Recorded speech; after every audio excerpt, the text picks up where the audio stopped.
Hey everybody, today I want to talk to you guys about moms who write, writers, authors, and so forth, and how to find time to do so. But first, let me start off by introducing myself. Hi, I'm MelissaLeigh-Ann, author of Adhd, you can see him right behind me, and Alex's Alphabet Frenzy, as well as the Kindle Vella episodic reading right now, which is Transition, Honey, I'm Home, and the Del Victors. I had to think about it. And then also I have a book coming out in January. It is called Alias. It is available for pre-order on Amazon, and I will link it below. So I am in a couple different mom groups on Facebook, so I did get some of these tips and tricks from the wonderful ladies in my mom groups, or moms who write groups on Facebook. So let's just go ahead and dive right in. If you see me looking down, it's because I'm looking at my notes. I cannot remember all of this stuff. So I asked the group, what did you guys find is the hardest part of finding time to write with kids? And how do you allow yourself time to do so? And these are some of the answers. Now, some of these are from me, and then some of these are from them.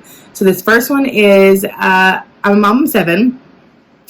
Generally, I wake up about 5:45, 6:30, depending on when I can pull myself out of bed. It is not always at that time. I usually have to get the big kids ready for school and then drop them off or take them to the bus stop. Then I have about an hour to come back home and get myself together for work, and then go drop the little ones off before work. And then after that, I get off work usually about 3 o'clock. So then I go right to pick them up, the little kids, and then come back and pick the big ones up. Sometimes I usually have about an hour in between if traffic kind of allows me, which doesn't really give me a lot of time because our daycare is really far away. So it has been a trick to try to figure out time to do videos and like books and writing. It is really, really hard. It's not easy. But I do find time, as like right now, instead of me going to pick up the kids, I went ahead and let somebody else pick it up, because if you can delegate that task to somebody else, that will save you time. I also went ahead and made dinner yesterday. It's in the crock pot today, so I actually have a little bit of extra time today, probably about 3 extra hours, because I don't have to cook dinner and pick everybody up. And you wouldn't think it would take that long to do all that, but it really does, especially when you are a mom of 7. Jesus, it takes a long time to get everybody together, and then once they get here, it is a madhouse. So that is one big thing. You just really have to find, if you can delegate those tasks to somebody else, do it. You do not have to do everything by yourself. If you can find somebody, pay somebody $10 to go pick them up, whatever you need to do to allow yourself a few extra minutes, do it. Do it. Another major thing for me is I actually get more writing done when I'm at work. And that sounds crazy. I work at a phone store. I don't have to do a whole lot after the morning tasks are done. In between waiting for customers, I usually work on whatever project I'm working on. A lot of times I get more work done at work than I do at home. There is no time when I am at home, it seems like. And then I had one mom who actually offered she said, why don't you just get up a few minutes earlier? For some moms, that can be done. For me, there's no way I can get up at 5:30. I've tried it just to have a few extra minutes to drink coffee by myself before my kids wake up.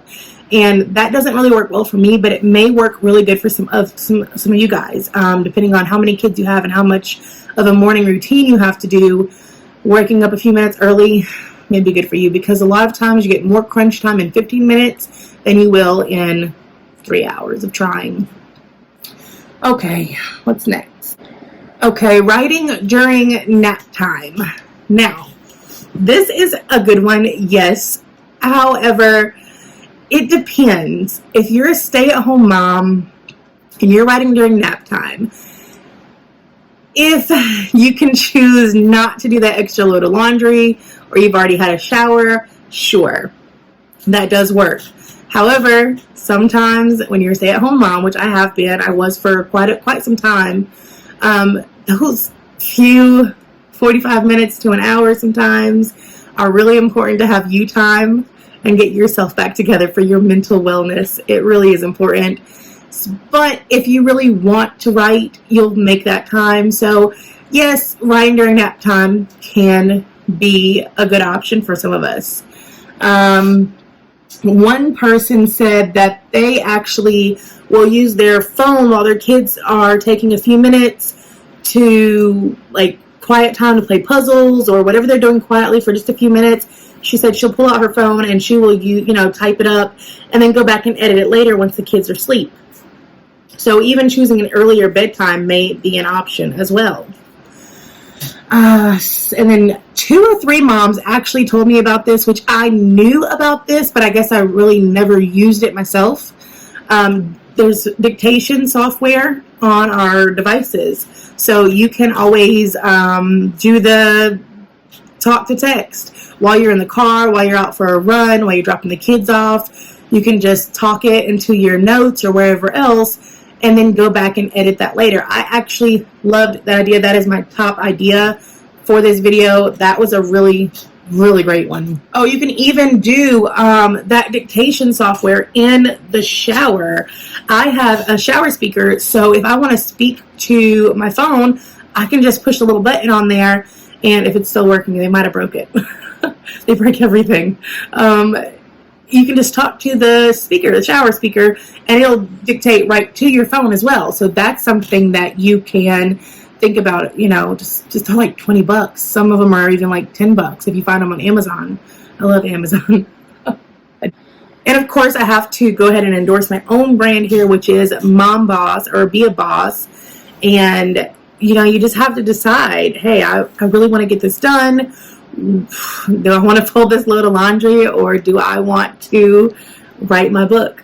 So sometimes you're going to have to decide, hey, that load of laundry can wait.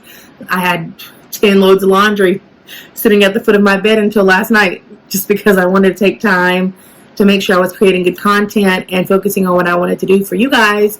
So I didn't get to laundry until last night, and I was so mad because I was folding so many loads of laundry. But it was worth it to me because I got to do what I wanted to do. I got to make that time for what was really important to me, which was writing. And I still had extra clothes, so I wasn't in a rush. I didn't want to fold those socks anyways. So anyways, really it just boils down to make the time, because what you're doing, it's going to change you and it can change the world. What you're doing may help somebody. What you're writing down may help somebody. It may change somebody's life. It may, make something better, depending on what your genre is. Just take the time to do what makes you happy, even if it's only your life that it changes. Because, in the long run, you're doing this to make money. So you've got to make time to do that so that you can have a income stream.